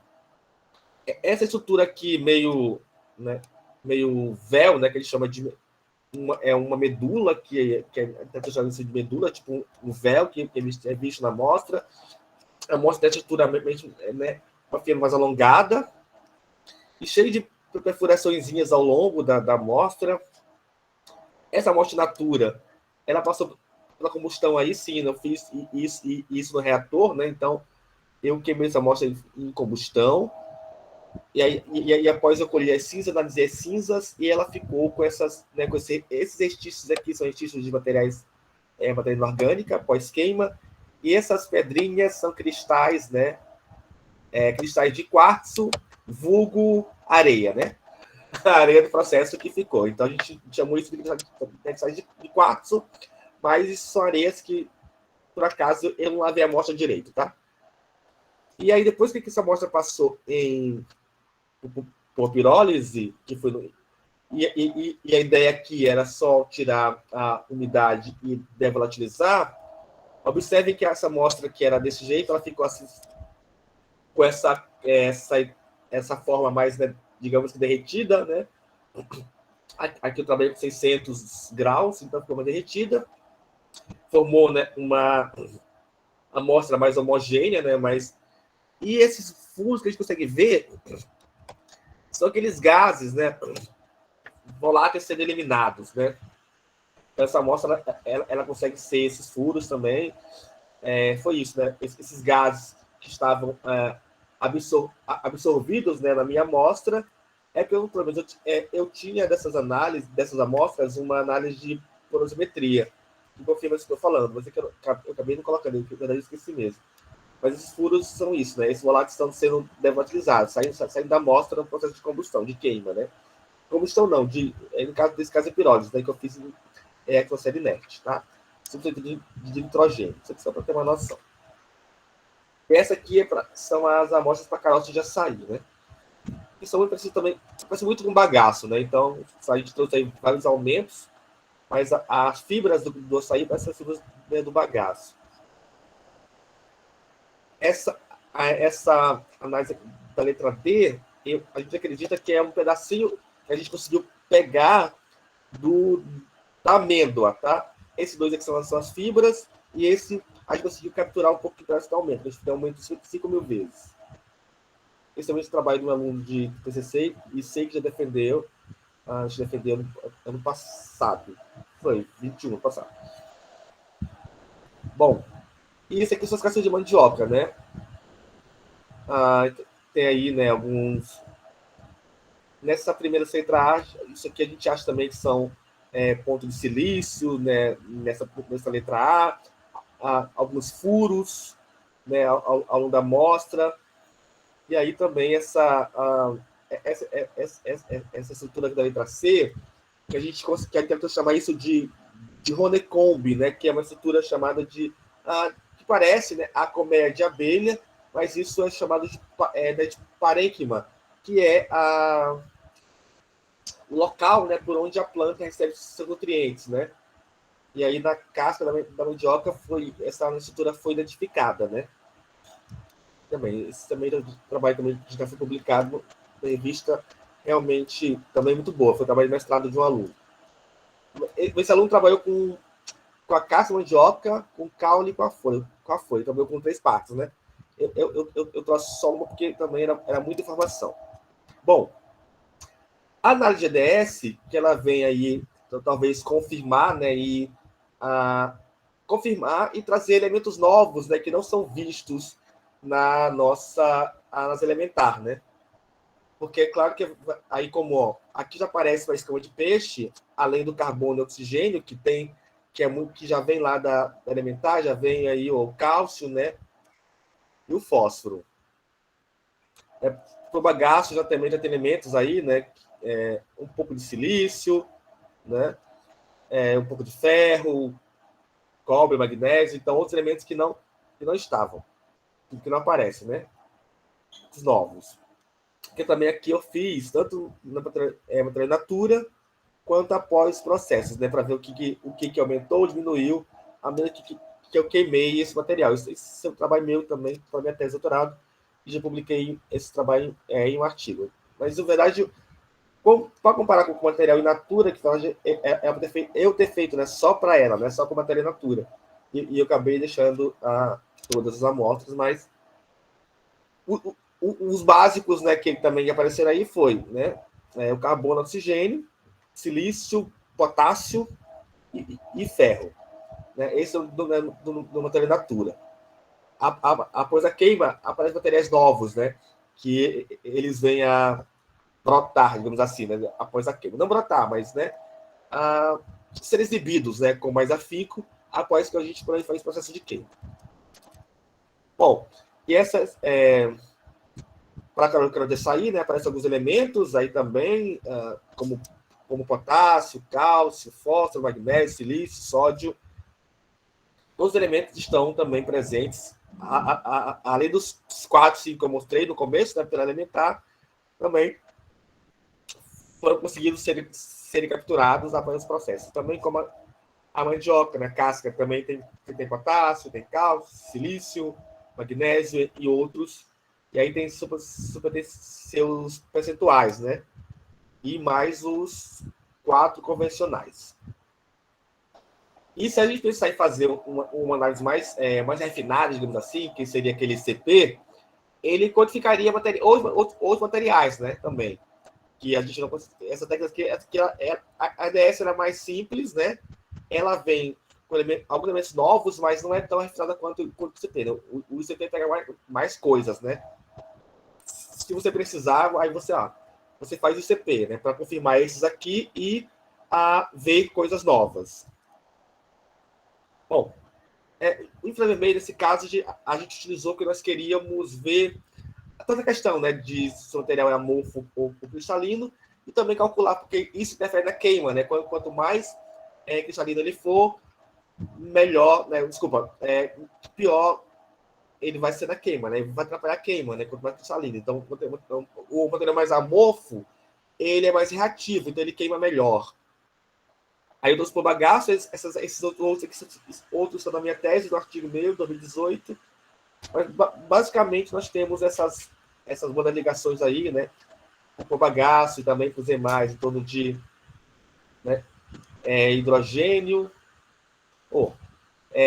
OH, né, que aparece, e esse OH é uma deformação axial, uma COC e uma C-O, que é uma ligação de glicose, também essa ligação de lignina, né, a C-O também para a celulose, alguns alifáticos que podem ser reduzidos estão nessa faixa também, nessa faixa de comprimento de onda, como CH, CH2, CH3.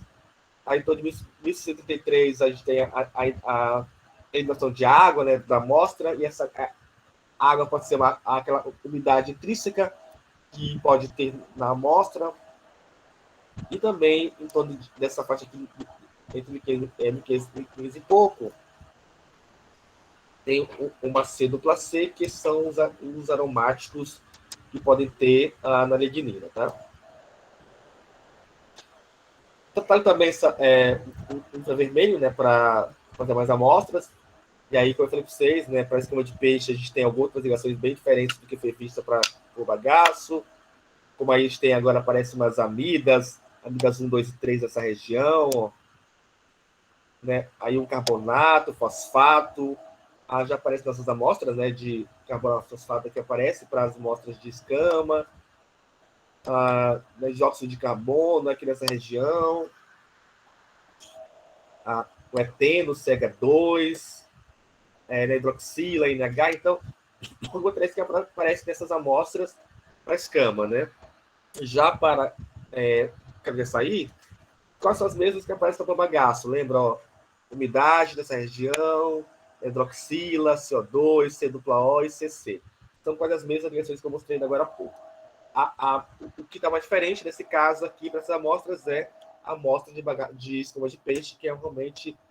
E essas ligações aí de amida tem a ver com colágeno, né, também com sapatita, que é muito comum, né, é muito característico dessa biomassa, ou desse material, né? Que a literatura chama isso de uma biomassa colagenosa, né? Tem os termos que estão dando, né? Biomassa marinha, então tem vários nomes que estão sendo dados nesse esquema de peixe, né? Que é muito comum, né, aí na indústria cosmética e têxtil também, né? Bom, e aí já findando a apresentação, acho que eu já passei muito da minha hora, né, professor? Nós temos o raio-x, né? Acho que eu falei, agora falei errado. Eu confundi a técnica, né? Agora é infravermelha. Eram as bandas, né? Agora que é a parte, né, de cristalino e amorfo. Desculpa, gente. Para o bagaço, né? E aí para escama. Nós temos aí praticamente as mesmas, né? Mas o que eu quero mostrar aqui, na verdade, é mais o índice, né, que é possível calcular, né? O índice de salinidade. Isso aqui realmente é interessante quando eu for aplicar essa amostra para um processo térmico. Então, nós temos aí que as biomassas, elas têm uma cristalicidade, o bagaço, que tem aí uma cristalicidade, devido a gente ter essa questão, né, nas fibras alongadas, na cadeia longa e tal, e quase 65%. Todas aquelas características que eu já falei, né, que são muito peculiares para a escama, então o índice dele é muito baixo, né, de cristalicidade, ou seja, ele é muito material altamente amorfo, né? E também o açaí, o de açaí também tem uma cristalicidade baixa em relação às outras biomassas, né, como bagaço e casca de mandioca, que estão em torno de mais de 50%, 55,8%, 64,8%. Mas isso vai interferir na questão desse material mais reativo Isso precisa realmente ser estudado com um pouco mais de calma, para dizer quando aplicado ou não aplicado em processo X. Bom, alguns artigos nossos que a gente usou na apresentação, né, estão aqui nesses artigos. Esse esquema de peixe, outro de mandioca, de açaí, que eu usei para essa apresentação, são artigos nossos no segundo de trabalho, que estão publicados já há algum tempo. Bom, aí findando, né, já para a apresentação, já passei um pouco do tempo que eu tinha. Então, as características, essa biomassa que a gente estudou, trouxe para apresentar para vocês, todas têm características que são desejáveis, né, para serem aplicadas em processos térmicos, então, todas estão dentro do que a literatura determina. O poder calorífico, o superior e o inferior também são valores que são interessantes para aplicar, então todos estão dentro do que a literatura também é interessante estudar, né? As curvas TG e DTGs mostram comportamentos técnicos, como eu falei, né, peculiares, né? Um padrão quase idêntico, mas um pouco de deslocamento para uma temperatura menor, uma temperatura maior, mas todos estão dentro realmente do que era esperado, né? A VTA nos trouxe eventos endotérmicos e endotérmicos bem definidos. O MEV também, né, nos confirmou as estruturas, né, morfológicas dos materiais diferentes, então cada um tem a sua característica, traz aí detalhes mais precisos da amostra. O nosso ADS, como eu falei, né, traz elementos novos que nós não tínhamos a análise elementar. O FTR, que eu confundi agora há pouco, desculpa, né, mas traz aí, né, as bandas, né, de vibração e de ligação das biomassas. O nosso DRX final, né, e mostra se o material é mais cristalino ou menos cristalino, ou mais amorfo, e isso vai dizer, né, como é que eu vou aplicar no processo, se para combustão é melhor, se para pirólise é melhor. Então, isso realmente vai me levar a dizer o qual aplicar e onde. E por fim, obviamente, que para o material ser dito como biomassa, e lembrando que eu falei lá que a gente não compete com a indústria alimentícia, né? O que a gente usa aqui é resíduo, né? É o que é jogado fora, que fica acumulando e dando mau cheiro, trazendo animais peçonhentos. Então, a gente precisa também se preocupar não só com a parte técnica, né, laboratorial, mas também com aspectos sociais ou socioambientais e também econômicos, para poder dizer se essa biomassa é ou não uma boa aplicação como né, combustível, como biocombustível, né, sólido ou tal. Bom, essa referência que eu trouxe, né, da apresentação, que eu utilizei para montar essa apresentação, algumas referências. Essa é a minha galerinha de trabalho, né, são os meus alunos, eles que realmente hoje metem mais a mão na massa do que eu, né? Eu estou aqui já mais na parte de capturar recursos, né? Fazer projeto para trazer recursos para pesquisa, fazer contatos. Então, eles estão mais aí no dia a dia laboratorial, né? E, gente, obrigado gente, pela atenção. Né? Falei um pouco demais, né? Passei do tempo, mas obrigado, tá?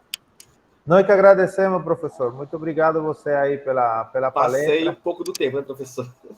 Não, tranquilo. Tem algumas perguntas aqui. Mireli, no chat, ela pergunta que quais são as características gerais para uma biomassa ser utilizada para a produção de biocombustíveis. Ok. Mireli, né? Sim. Mireli, tem um pouco disso tudo que eu falei, né? Tem um teor, né, de carbono interessante, tem um precalorífico. Então, você tem que fazer uma análise e aí, talvez, onde você quer aplicar. Eu quero gerar só calor e gás. Talvez uma biomassa mais seca, né? Eu quero um biocombustível líquido. Talvez uma biomassa mais oleaginosa. Então, mas você tem que ter um bom teor de carbono dentro daquele que eu mostrei na apresentação, né? Um poder calorífico, um teor de oxigênio, baixo teor de cinzas. Isso tudo tem que ser mais em consideração, tá bom? Diga, Luciano, você está com uma levantada. Oi, professor. Consegue me escutar? Sim, Luciano. Pode falar. Professor, primeiramente, parabéns pela apresentação. Realmente é uma área muito nobre. Obrigado. A questão de diminuir o impacto ambiental relacionado à geração de energia. E a minha dúvida é em relação ao trabalho com a escama de peixe para gerar energia. Realmente, para mim também, para mim é uma novidade. E eu queria saber se foi estudada a viabilidade, ou pretende-se estudar, de, além de aproveitar a energia da escama do peixe, aproveitar a energia da matéria orgânica da água que faz o tratamento do peixe, que realmente é um processo que precisa de muita água, e essa água é rica em matéria orgânica, e eu acredito que você também possa utilizar essa matéria orgânica como fonte de energia, aliado ao uso da escama de peixe. Ok, Luciano. Ó, na verdade, essa escama a gente recolheu de um centro que já trata isso, né? Onde os pescadores vão lá vender o peixe, né? Então, a gente recolheu de lá, tá? Não foi peixes criados em cativeiro. Esses peixes são mesmo de água salgada, né? São ali no litoral, nosso litoral maranhense. Mas realmente tua dúvida é pertinente e interessante. Se a gente pensar realmente que esses cativeiros, como aqueles. Lembra aquele pessoal que cria camarão, né? Também tem um cativeiro muito rico em matéria orgânica, que dá realmente para pensar isso em outro processo. Tanto para melhorar esse ambiente, né? Usando microalgas, enzimas, outro material, como também utilizar isso para geração de energia. Então, a gente tem aí duas vertentes ou mais vertentes que podem ser utilizadas. Quanto à questão da viabilidade econômica, nós não fizemos ainda essa pesquisa, vai ser feita por outro aluno que está chegando agora. E ele vai estudar toda essa parte porque, na verdade, ele é da área de produção, então engenheiro de produção que tem uma linha, né, muito mais próxima dessa do que nós, né, da mecânica. Então, ele vai aplicar os métodos que ele tem na produção para a gente estudar essa parte mais, né, técnico-econômica da geração de energia. Então, ainda não foi feito. Ótimo, professor. Printei a tela aqui, depois vou dar uma olhada no artigo com mais calma, que realmente é uma área muito interessante. Obrigado. Tá bom, imagina. Professor, tá mudo, professor, seu microfone tá mutado. Opa, desculpa. Tudo bem. O Luiz está perguntando no chat que se existe demanda do material a ser utilizado, nesse caso a escama, o caroço de açaí, e de onde viria o material e quanto seria necessário para gerar energia para uma comunidade pequena, um bairro, por exemplo. Ok. Demanda temos, né? Se pensar, isso a gente fez só para o Maranhão, mas pensar todo o Nordeste, que é um produtor gigantesco de pescados, nós temos aí muita escama de peixe sendo jogada nos lixões. Aqui em São Luís é gerado por dia de escama, a gente fez essa análise em torno de uns 50 quilos de escama diários aqui em São Luís, só São Luís, né? Só capital. Se pensar isso no estado todo, a gente tem demanda, se pensar também em toda a região Nordeste, demanda para escama temos. Para caroço de açaí, nós temos aí a produção maior Norte-Nordeste, né? Mas aí Nordeste, talvez Maranhão, não sei como é que é Pernambuco de açaí, mas o Norte, né? O Norte todo tem uma demanda muito grande de açaí. E lá eles são jogados em lixões. Eu não trouxe, doutor, mas tem umas imagens que nós temos que tem umas, né? Umas montanhas gigantes, montanhas de caroço de açaí, gente. Então, é muito lixo jogar a céu aberto, trazendo mau cheiro, liberando o chorume, né? Ou o lixiviação. Isso vai poluir o lençol freático. Então, demanda temos, né? Material para usar temos. Então, mas isso realmente precisa ser uma consciência mais ambiental de quem produz. Nós pegamos também o caroço de açaí numa feira livre aqui perto da universidade. Na verdade, todos o material que nós pegamos, tanto o açaí quanto a escama, foi em bairros perto da Universidade Federal do Maranhão, ali na região central da nossa cidade. Sim, a quanto geração de energia, sim, porque o poder calorífico dela é bem interessante, né? Então, ali, aquilo que eu mostrei, que é valor, é de quase 20 megajoule por quilograma. Então, em 1 quilo, eu consigo ter quase 20 megajoules. Então, eu consigo sim, né, com 100 quilos, né, de 100 quilos diários ou uma tonelada gerar, sim, energia para uma comunidade pequena, com toda certeza. O Tiago tem uma pergunta. Tiago, pode falar. Boa tarde, Tiago. A questão a todas essas... Tiago, está um pouquinho ruim o áudio teu. O fone está com um pouquinho de problema. Está agora? Tá meio ruim também. Melhorou, um pouquinho, professor. Você tem no chat, Tiago, a pergunta? Vou escrever aqui no chat, então. Tá bom. Melhor. Alguém mais, enquanto o Tiago escreve a pergunta? Bom, pode perguntar, gente. Aproveitem agora. Depois aí teve um e-mail no final, né? Deixa um e-mail se alguém quiser também mandar. Certamente é um tema muito interessante quando você aproveita o que a própria natureza nos oferece para produzir coisas que posteriormente vamos a usar, é algo bem maravilhoso, né? Sim, professor. Realmente, né? É uma coisa interessante, né? E é um trabalho muito apaixonante, porque é um trabalho real, né? Exato.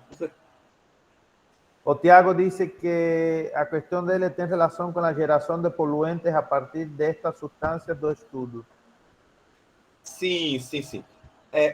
Devido à composição, Tiago, elas geram sim. Só que aí, como a biomassa ela participa daquele ciclo todo do carbono.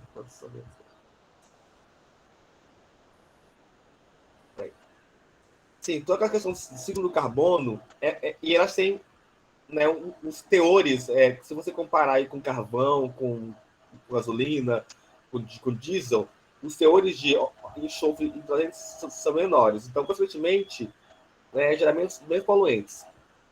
Nós temos alguns dados poluentes dessa biomassa só para bagaço de cana e para escama, né?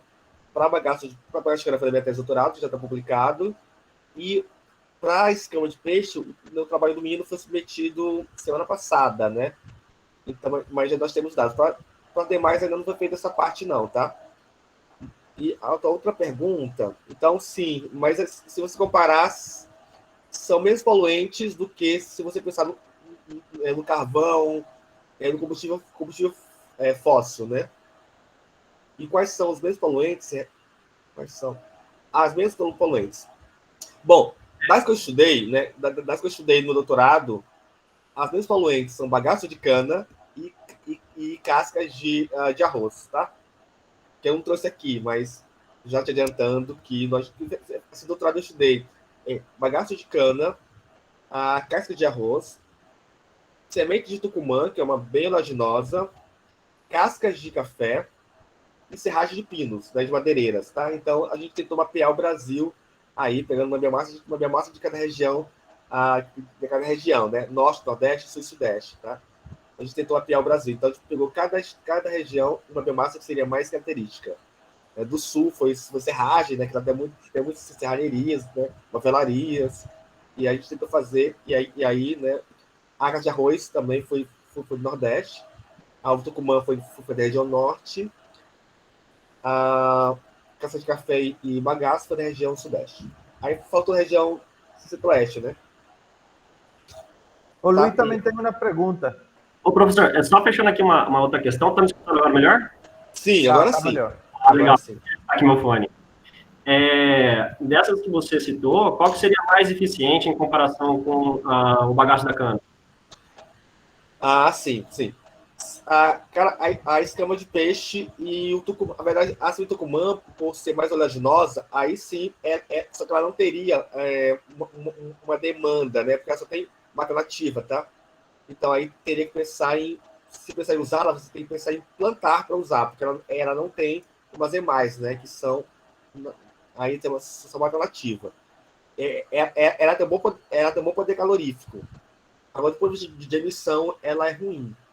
Porque, na verdade, já tem todos os, né, todos os intempéries que prejudicam a queima. Então, como a queima dela não foi tão boa, porque ela é muito oleaginosa, então ela vai grudando bastante. Isso tem uma queima ruim e, consequentemente, emite mais, faz uma emissão ruim, né? Porque você sabe que quanto melhor queima, menos emite você faz nesse caso. Mas assim, das que queimam bem, como bagaço de cana, como a casca de arroz e como a serragem, e a casca de arroz, né, tirando bagaço, são mesmo poluentes, ou compatíveis com bagaço. Ok, obrigado, professor. Tengo una Imagina. pregunta do Luis. Él fala que y a producción de una usina, ¿cuánto se gastaría si comparado a usinas eólicas o solares? Bom, Luiz, a gente não tem esse dado ainda, né, pautável, mas com certeza a produção de biomassa em usinas é muito mais barata do que a produção de eólica e solar, né? Até que o processo, né, é mais barato, porque você pega algo que é lixo, né? Então você pega algo que é lixo e queima, né?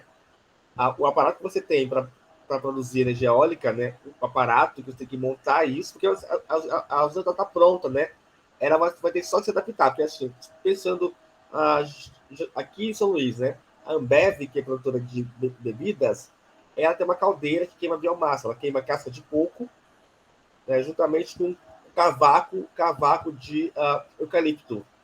Então, ela está pronta para isso, né? Então, se ela pensar, né, é só trocar, né? Em vez de botar cavaco, ela bota, sei lá, casca de serragem, bota palha de arroz, né?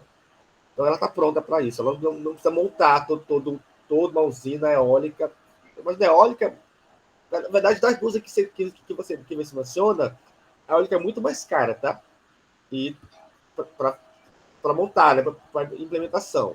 Ela é mais cara do que a solar. E, consequentemente, ela é mais cara ainda do que a biomassa. Então, a sessão de dúvida, já assim, né? De um ponto de vista mais.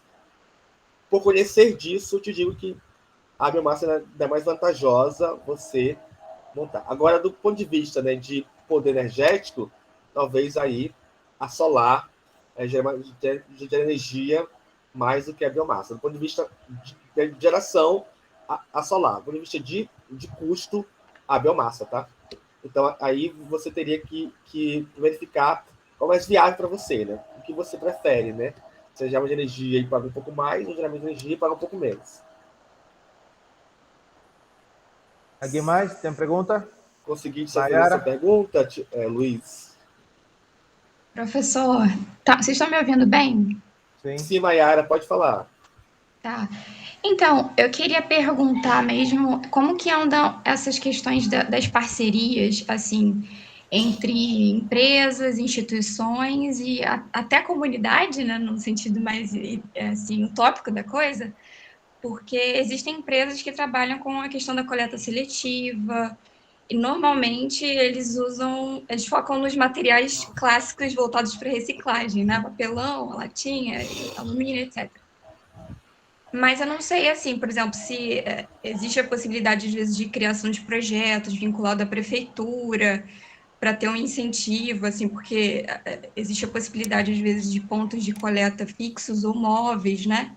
Que acabam envolvendo tanto empresas de gestão de resíduo, quanto também até a comunidade, quando tem esses pontos de coleta. E aí, não sei se você tem essa informação, pelo menos a sua região, não sei, do Brasil é muito grande, né? Mas pelo menos, assim, não sei, as empresas que, de repente, vocês podem ter alguma comunicação. Então, vamos por parte, né? Essa questão, né, de envolver a sociedade civil, de maneira geral, isso ainda é uma conscientização muito grande, né? As pessoas, primeiramente, não jogarem, né, lixo na rua. Ou pensar em reciclagem, você falou, mas esse aqui é outro ponto, né? É você pegar matéria orgânica para produção de energia, né? Não seria reciclagem, né? Essa questão de parcerias, né, de empresas com a cidade. E aí a gente sabe que isso é um gargalo ainda que precisa ser muito quebrado, né, professor? As empresas, né, nos veem como burocratas, né, que querem pesquisar, mas que não vai para frente, porque a pesquisa demora um pouco de tempo. Ó, isso que eu mostrei aqui foi feito em quase 10 anos de pesquisa, não foi feito de ontem para hoje, né? Ou então eu só peguei e montei, né? Mas é um estudo que foi feito desde o doutorado. Desde o doutorado em 2011. Eu estou nessa linha aí há quase 12 anos, né, da biomassa. Então, ainda falta muito a gente conseguir fazer parcerias, né? Já tem editais específicos, né, do governo, projetos. Aí sim, aí seria para você montar uma empresa, né, nesse nível, né? como a gente, né, a gente não pode ter empresa, a gente tem que realmente ter os caminhos. Na verdade, com qualquer ideia como professor, como pesquisador, né, é eu montar um portfólio de informações, né, e chegar para, sei lá, para o Estado, né, meu governador, olha, fulano, eu tenho aqui para fora, né, maranhense, biomassas, com esse poder calorífico, né, com essa vertente, com essa aplicação. Agora, né, vai você investir, né, em quem queira comprar essa ideia e transformar isso realmente em energia. E aí, como foi dito por alguém, né, para levar isso para comunidades mais carentes, né, mais distantes. E, claro, né, baixar o custo, tanto, né, da energia elétrica quanto, né, do combustível. Essa é a ideia, tá? Mas é que não tem essa parceria de universidade, a gente está procurando. Né? Sem contar falta que muito, muitas empresas, elas querem resultado, mas eles não querem investir na pesquisa. Então, isso quer investir. Eles querem, mas às vezes eles querem ver o que eu vou ganhar, então às vezes isso complica. Né? Por aí mesmo, professor. Então, não, professor, a gente está no estado que tem a Vale, né? Tem a Vale, que a Vale é conhecida, né, mundialmente, né? Então, a Vale vem a nós, quando ela vem a nós para pesquisar, eles querem que a gente faça trabalho para eles tipo, quase de graça, né?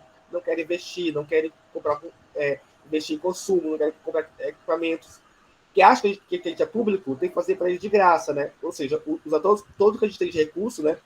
Energia, material humano, né? E insumos. Equipamentos, né? Que são, tu sabe que é muito caro, quebra, tem que manter, então, mas eles não querem investir nisso, não querem investir. Então, ainda precisa que a gente tenha uma quebra de consciência, né, empresarial, né, que pesquisa não faz sozinha, tem que ter recurso, tem que ter investimento. Até porque você quer algo de qualidade, né, algo pautável, algo que vá, né, ganhar domínio e virar um produto, né, virar uma patente, sei lá, virar, né, uma empresa. Então, isso é um trabalho que é feito, né, com muito cuidado, né, com muito detalhe, né, bem minucioso, não é feito assim na noite do dia, ontem, faça essa luz, né? Não é. Infelizmente não é assim. Então, realmente precisa de uma consciência da população, né, dos governantes e também dos empresários, para a gente poder realmente caminhar juntos, né? Caminhar juntos. Mas, assim, eu, como sou um cara que acredita, né, um dia breve chegaremos, né, todo mundo caminhando junto e pensando, né, num país melhor, uma sociedade melhor, né?